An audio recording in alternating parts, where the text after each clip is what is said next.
Ghana loves America, ladies and gentlemen. The regular Ghanaian will leave behind their marriage, their children, and education, and relocate to the States if the option is given. Explain to me how, on one mouth, John Mahama is echoing the rhetorics of Pan-Africanism.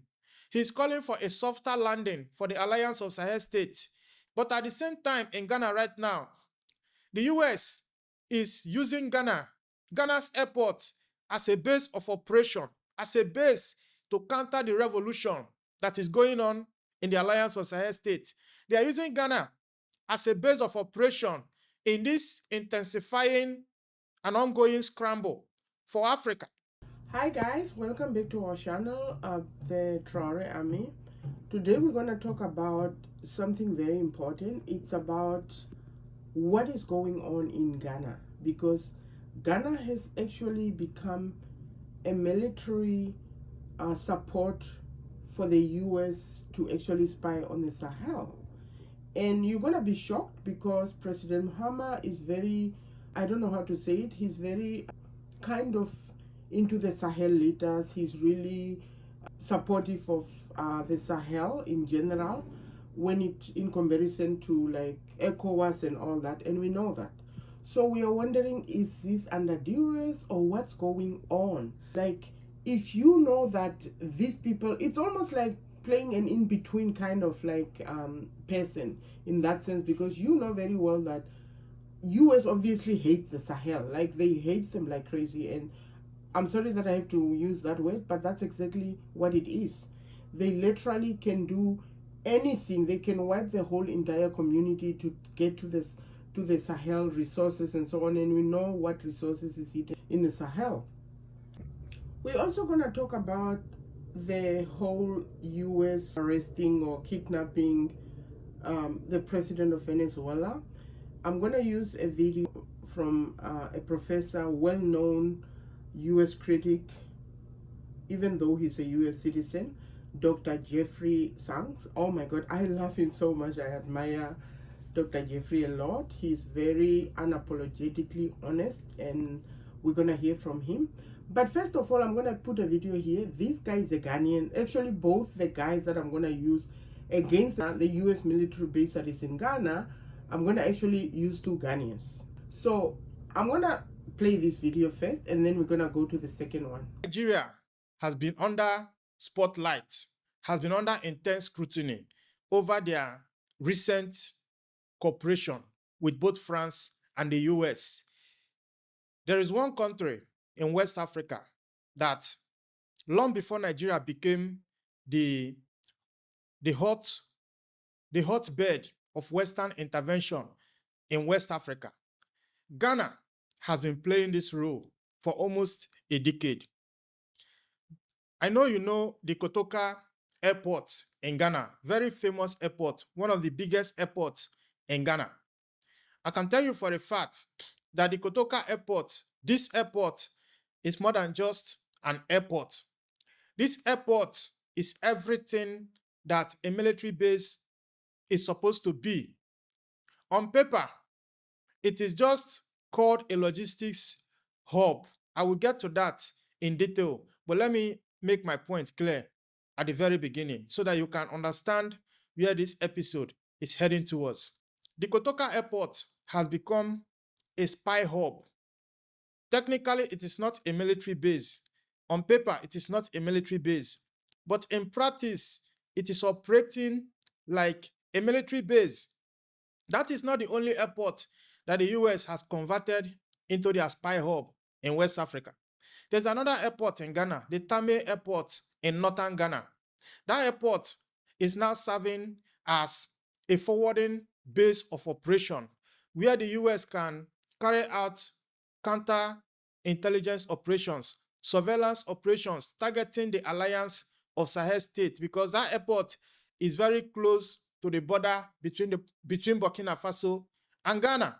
And in 2018, there was a lot of protests against this agreement with the US. The current president of Ghana, John Dramani Mahama, was an opposition then. Let me shock you. John Mahama was part of the people who protested against this agreement. Now, in 2024, John Dramani Mahama became the president of Ghana. And what did he do? No mention of anything that looks like tearing down this agreement. John Mahama is a president of Ghana that I like so much. No questions about that. He always says all the right things. He always makes all the good statements. In fact, he is advocating for a change of approach in how ECOWAS handles the alliance of Sahel states and coup d'etats across the West African region.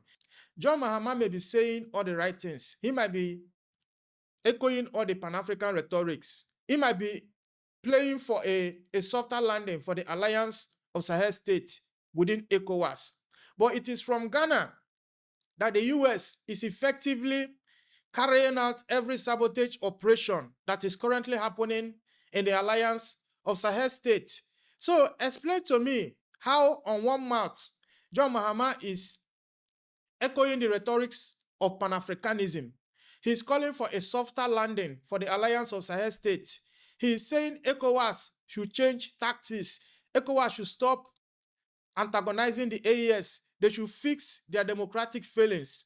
But at the same time, in Ghana right now, the US is using Ghana's airports as a base of operation, as a base to counter the revolution that is going on in the alliance of Sahel states. They are using Ghana as a base of operation in this intensifying and ongoing scramble for Africa.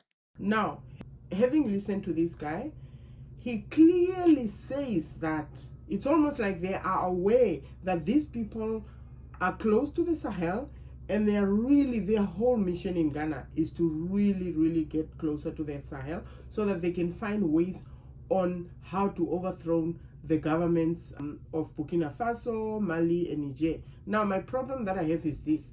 As I said earlier, Mahama loves the Sahel leader. He has been supportive. Quite recently, there were 11 soldiers, I think, that were arrested in Ghana because they were, like patrolling and so on, and I think they got lost and so on. And the Ghanaian president handled it so well. There was no aggression, no nothing. So you can see that this is a very good relationship, right? Now, the problem that I have is this. Okay, so this is a good relationship. So why can they kick out the US military out of Ghana? Why do they need the US military in Ghana? Like, why? Because somebody wants to attack Ghana and the US is going to apparently help them while they couldn't successfully help Niger?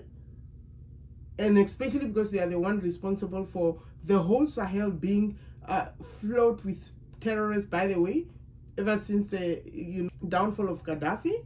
Because terrorism was 4% before Gaddafi, and after Gaddafi it raised up to almost 55% in the Sahel. So what are we talking about here? I don't understand. And you can see that this guy also don't understand, because that's not, those two airports are not really airports. They're actually the military, the US military in Ghana. Do you want to tell me Ghana doesn't know? The president doesn't know? What the heck? What's going on? Now I'm going to put another video of another Ghanaian YouTuber as well. Listen to him and then we can come back. Ghana, ladies and gentlemen, is one of those countries that hosts American interest. The United States of America has so much interest in Ghana, from our natural resources, especially in gold, to our speaking English, which helps in communication in the sub-region, to their businesses in their country, to our democracy, which gives them the cushion for when there is a need for legal settlements, to the strategic location of our port and airport, to so many other things. These things made it reasonable for the U.S. itself to take interest in establishing that kind of agreement with Ghana. Take, for instance, the 3 Sahel states that has closed their borders and closed diplomatic lines with the Western countries.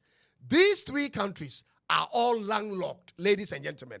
They are locked, which means they take their imports from Ghana, Togo, Benin, Nigeria, and typical of the U.S. government, they would like to know what's being imported in those countries.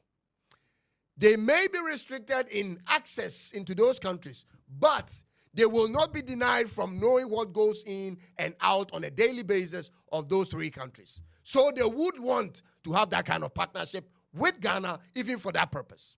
America wants to have a first-hand knowledge of what goes in and out of any country that isn't in good relations with them. And Ghana's port sits in the right spot for that purpose. This is America, and it won't change. Now, the purpose of the agreement between my country, Ghana, and the U.S. government is for training and logistical support for counterterrorism, like I said. But it also makes it permissible for the U.S. forces to use certain Ghanaian facilities, which many people have been raising questions about. One of those facilities is the Ghana airport. Reports are constantly made public as to how U.S. forces in Ghana are moving in and out freely from our airport, moving all sorts of equipment and armed men without any form of checks and supervision.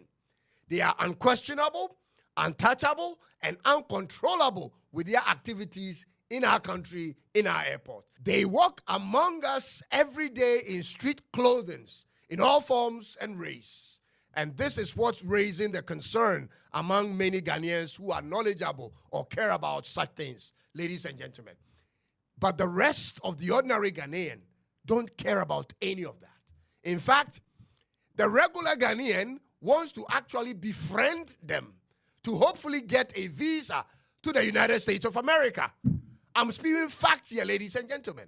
99% of Ghanaians cannot have a discussion with you for more than 30 seconds on this US-based or agreement thing, because that's not part of their focus. That is not really of concern to them. Ghanaians love Americans. Ghana loves America, ladies and gentlemen. The regular Ghanaian will leave behind their marriage, their children, and education, and relocate to the States if the option is given. And so, for most people who raise this issue in Ghana, it doesn't get any mileage, ladies and gentlemen. Okay. Clearly, Ghanaians are leaking the US, like literally, because what he's really saying is that a Ghanaian man will actually leave his family behind, his wife and kids, and go to the divided states because they love the divided states. So now I can quite understand why this is even, like it means the US military in Ghana is actually welcome. But I think one thing I don't understand is that Mahama can actually change, because when you are president, you can change a lot of things. So what is going on? Is he afraid? Why is he not changing it? Why is he not? And stop this thing of, I was talking to a friend of mine, and then she was like, oh no, maybe he's afraid to be killed. Come on. The Sahel did the exact same thing. They kicked them out. Of course, people will want to try to assassinate you. But does it mean that you should remain a puppet just because maybe you're afraid they're going to assassinate you?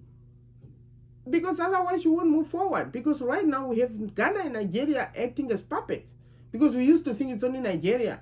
But Ghana has been doing it, like Canada usually do. Canada is one of those countries that does things, but you wouldn't know that they are doing it. Because they have like what they call covet operations. Those operations that are done, without you knowing. That's exactly what Ghana is doing. Ghana is a puppet as much as Nigeria is, but Ghana has been hiding under, oh no, we are good and so on. But now we are finding out it's a lie. And I'm so disappointed in, President Mahama. I don't know what's going on. I don't know whether maybe he's under pressure or whatever. But I mean, take the example of the president of Mali, right? Assimi Goïta. Assimi Goïta literally kicked France twice. That guy was so he kicked them twice. So come on, kick them out. You don't need them.